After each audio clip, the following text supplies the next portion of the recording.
The Darkness at Thunder Mountain, Chapter 6. With only a flashlight in hand, scouring the heaping pile of items in the bus was overwhelming. I wonder if the lights work in here, Weston thought out loud to himself. Hey, Lacie, see if there are keys in the ignition. Lacie moved towards the driver's seat and started dragging her hand around the steering wheel. There's a key here, Lacie exclaimed.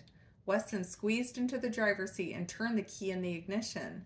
Miraculously, the lights in the bus turned on, revealing the massive hill of personal belongings aside heaping piles of garbage. No, I am not staying in here, Lacie proclaimed with absoluteness.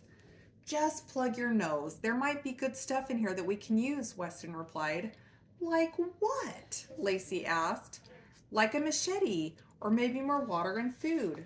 Weston answered with a questioning response. Whatever, I'm just going to sit here. Lacie plopped down in the driver's seat, pulled her knees to her chest, and stared ahead. Weston began sifting through the closest pile. He surveyed each item and tossed it into the empty seat to his right. So far, he'd moved empty 2-liter bottles, pizza boxes, a small television with a broken screen, a computer keyboard, and a tangled pile of rope. As he lifted the rope, the rightful owner of the putrid smell was identified. Weston started dry heaving profusely and left the pile immediately. What was it? Lacie inquired. It was a... Weston gagged again. It was a dead raccoon, I think. Well, get it out of here, Lacie demanded. Weston paced back and forth outside of the bus, taking in fresh breaths of the night air. He psyched himself up and marched back into the bus, grabbed the dead raccoon by the hind leg, and tossed it out the broken window. Lacie began to applaud.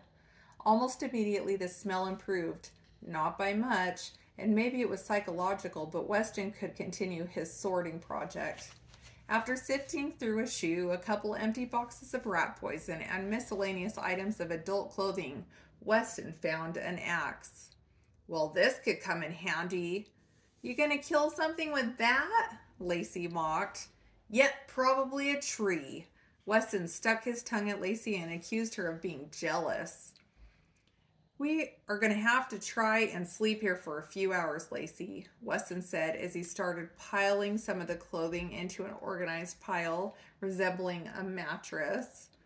Whatever, Lacie said as she shuffled her way toward the mock bedding, realizing that they'd have to make do.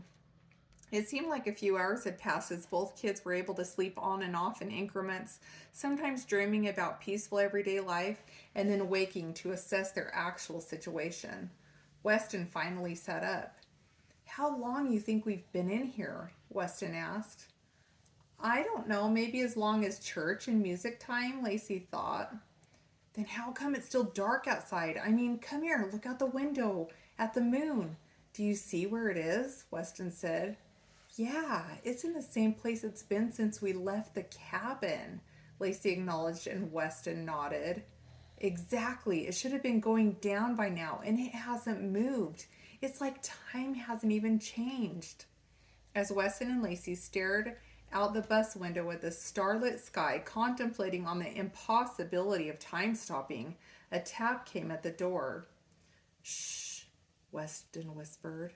They both hunkered down behind the bus seat, listening fervently for another indicator of company.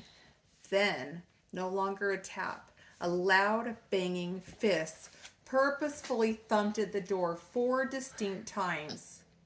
Yep, someone's here, Lacie whispered.